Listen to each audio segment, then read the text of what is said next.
grand festival a une histoire, une légende fondatrice. Celle du Boi Bomba, elle est belle, elle est tragique, elle est humaine et elle dit beaucoup sur le Brésil. On est au 19e siècle, dans le nord du Brésil, sur une grande fazenda, une propriété. Il y a un homme réduit en esclavage qui s'appelle Pai Francisco. Pai, ça veut dire père en portugais. Et Pai Francisco, il est amoureux de sa compagne Catirina, qui est enceinte. Et Catirina a une envie, vous savez, comme les envies de femmes enceintes, un de ses désirs qu'on ne peut pas ignorer. Elle veut manger de la langue de bœuf.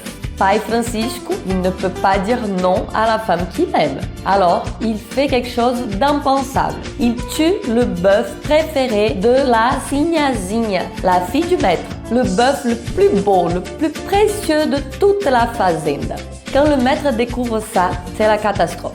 Il envoie ses vaqueiros, ses gardiens de troupeau, à la poursuite de Pai Francisco. Et il fait appel au pajé, le chaman de la tribu indigène locale, pour accomplir l'impossible, ressusciter le bœuf. Et le pajé, il y arrive. Avec ses rituels, ses chants, sa connexion avec les esprits de la forêt et du fleuve, il ramène le bœuf à la vie. Le bœuf se relève, Pai Francisco est pardonné. Et c'est là que tout commence.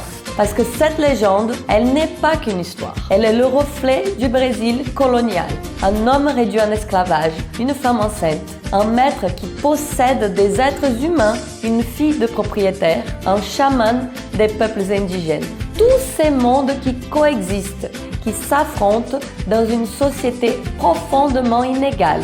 Il n'y a pas de happy end ici. Pai Francisco est pardonné, mais il reste ce qu'il était, ce que le maître a fait de lui. Et pourtant, cette histoire a traversé les siècles. Parce qu'elle est vraie, parce qu'elle parle de résistance, d'amour et de la force des peuples indigènes et africains qui ont construit ce pays.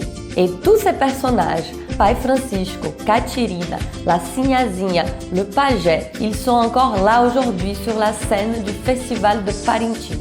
Jugés, célébrés, incarnés par des artistes extraordinaires. Chaque année, depuis plus d'un siècle. Demain, je te parle des deux groupes qui s'affrontent. Et là, je dois te prévenir, je ne suis pas neutre. Si tu veux suivre toute la série, abonne-toi. Chaque jour cette semaine, un nouvel épisode sur le festival de Parintins en Amazonie au Brésil.